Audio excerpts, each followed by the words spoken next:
Now let's look at genres really quickly. What are genres? Somebody said genre. No, it's French. Genre. What does that mean? It means that there's different kinds of books in the Bible. It's not just one book, it's a collection or a library, if you will, of God's Word. You have history, poetry, prophecy, and the epistles or the letters.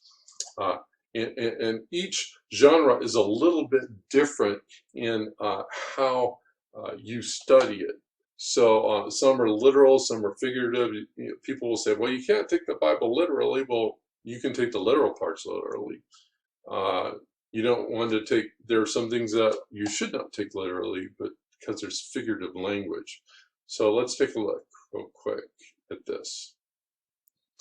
Old Testament. In the Old Testament, you have historical origin narratives. Genesis has always been intended to be treated as real history. This is often scoffed at by skeptics. However, recent science has made it possible to interpret evidence in favor of a literal reading of the first 11 chapters of this book.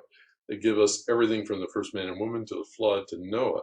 I would highly recommend you watch is Genesis History. It's a wonderful video, a couple hours, 2.5 hours.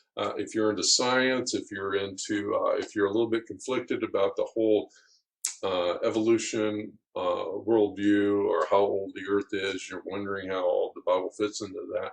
That was a whole nother discussion for another time.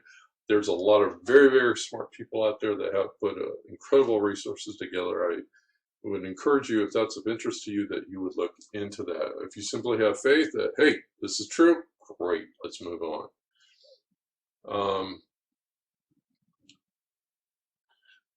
Historical history includes the laws.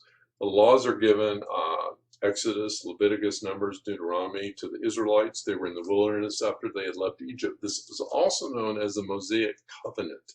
It was God's covenant, his chosen people at that time. Now, there's the Old Covenant and the New Covenant, or the Old Testament and the New Testament. The Old Testament, also referred to as the Old Covenant, needs always to be studied in light of the New Testament or the New Covenant. Christians aren't obligated to adhere to the old Mosaic Covenant. We're to follow Jesus, who has made a new covenant in his blood. Under this new covenant with Jesus, we see many of the same morals. We, however, are not expected to observe the various ceremonies, feasts, dietary restrictions, daily sacrifices, observances, holy days. The reason for this are stated clearly in the following scriptures. Did we move through the scriptures already? Okay. We'll get to them, but civil, ceremonial, moral laws, okay? This is kind of how the Old Testament breaks out. There's the civil laws, govern society and how to deal justly and settle disputes, much like the civil laws we have today. So every society has some kind of laws themselves. You're out in the desert with a couple million people. What do? You gotta have laws. So there are civil laws that govern them. And now, of course, we look in around Jesus' time, they are basically a vassal state. They have some of their laws, but their civil laws are the Roman laws at that time. So back in the Old Testament, they had the civil laws, right? 40 years wandering in the desert. They had ceremonial laws. Okay, ceremonial laws had to do with sacrifices, feasts, daily practices that were atoned for sin and keep the Israelite community separate or from being influenced by the practices of the surrounding pagan tribes. Okay, the moral laws, okay, although encoded into the Mosaic Covenant, predate the written laws. The moral law is based on the character of God and is therefore eternal. That's a very important point. A lot of people miss that and don't understand when they try to say, oh, that was for then and this is today. No. The moral law is based on God's character and the moral laws do not change. God's moral standards can be found in Genesis. For example, marriage is defined as a union between Adam and Eve, between a man and a woman. Jesus affirms this in the Gospels. Cain, killing his brother Abel, is recognized as a murderer.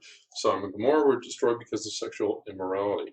In the New Testament, we see these moral laws restated, especially in Paul's letters to the churches. So when the Apostle Paul speaks in the book of Romans and Galatians of no longer being under the law, he didn't in any way negate the moral code.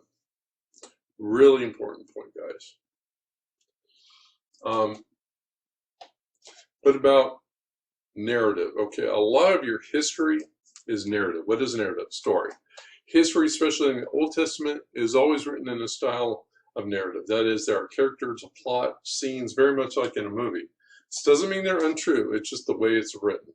This method is recording history in a way that can be handed down over many generations because they would tell stories. It was oral, it was verbal.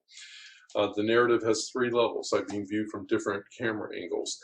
First level is what we call the meta-narrative, the big story, God's view, the creation, the fall, redemption of humanity. Second, the overall story of God's people in the Old Testament, Israel, and the New Testament, it would be the church. And the third level is you and I. So when we're looking at the Bible, we're looking, well, what did God say? What is God doing with creation?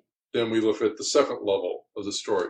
Well, how did God work in Israel? How's God working in his church? And the third level, how's God working in my life? So when we look at history, when we're reading the Old Testament, and you go, well, what does that mean to me? And I'm looking at this guy's story.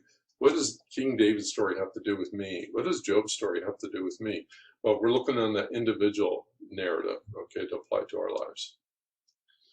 The Old Testament narrative, it usually doesn't directly teach a doctrine. Narratives record what happened, not necessarily what should have happened or what ought to have happened. What people do in narratives isn't necessarily a good example for us to follow. Frequently, it's just the opposite. Narratives are not written to answer all our theological questions either. A lot of times we just don't know. Narratives may teach either explicitly by clearly stating something, or implicitly. Most of it is implicit. You have to really work to draw out of it. It's not like when you read the New Testament, you read a letter and Paul says, do this, don't do this, don't do that. We don't have those direct instructions, so we have to kind of draw out of this story that we're reading. What are the lessons that we are to learn? Poetry and wisdom. You have Job, you have Psalms, you have Proverbs. They're great for devotionals to start with your day. They're short, they're often very direct. Proverbs share very practical nuggets of wisdom, while the Psalms, being the inspiration for many worship songs, share deep emotions of the author as well as speaking of the attributes of God. So not everything in there taken as a command. You know, David, strike the teeth of the wicked. Okay. Well, we have to kind of be careful in life application of some poetry books. What about prophecy? Prophecy uses imagery, but it's not all literal. There's a lot of figurative language. See, this is where the figurative language comes in. We're fortunate that we're given direct interpretations of some of these prophecies. Some we're still wondering.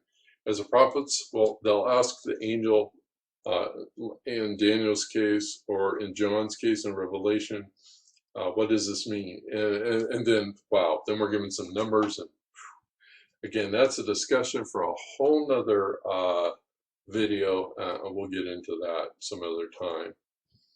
Epistles. What are epistles? Letters written by the apostle directly to the churches for either correction, encouragement, or both. This makes them some of the easiest books in the Bible to read because they're direct instruction. They're very didactic. However, we must still be careful to consider the culture and the time in which they were written.